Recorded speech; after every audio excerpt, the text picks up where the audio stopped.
கல்யாணம் சார். யாராச்சும் பார்த்தா. சஹனா, ரிலாக்ஸ், டென்ஷன் ஆகாதீங்க. ஒரு முக்கியமான விஷயமா தான் வந்திருக்கேன். என்ன விஷயம் சார்? சிவாவை ஸ்டேஷனுக்கு வந்து நீங்க அடையாளம் காட்டணும், அவ்வளவுதான். சார், என்ன விளையாடுறீங்களா? சத்தியமா முடியாது. என்ன சஹனா, போலீஸ்னு கூட பார்க்காம பேசுறீங்க? அந்த எம்எல்ஏ வீட்டுல மொத்தம் 5 சிவா இருக்காங்க. எந்த சிவான்னு நீங்க அடையாளம் காட்டலன்னா உங்களுக்கு தான் பிரச்சனை.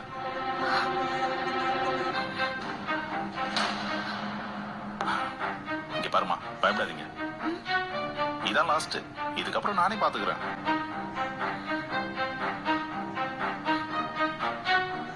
சரி சார், நான் வரேன். குட். நான் உங்க தெரு கார்னர்ல இருக்கிற ஆலமரத்துக்கிட்ட வெயிட் பண்றேன். சீக்கிரம் வந்துருங்க. சரி சார்.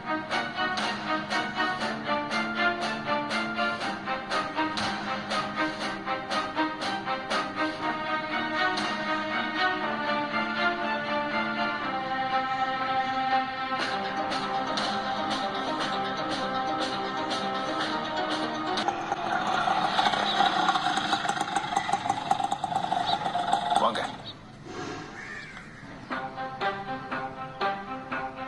வாங்க.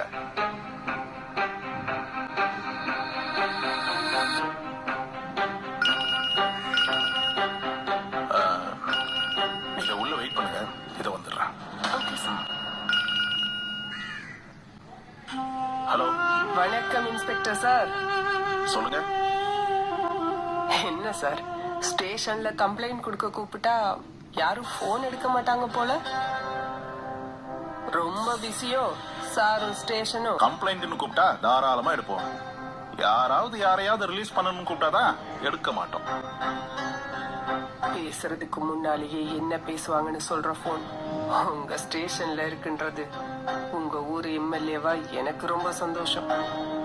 தப்பு மேல தப்பு பண்ணா தப்பு இல்லையா விக்னேஷ்? தப்பா? யார் செஞ்சது? நீதான். என் கட்சியால் அரெஸ்ட் பண்ணது தப்பு. உங்க கட்சியாலா? யார சொல்றீங்க? சிவா. ஓ, அவனா மேடம்?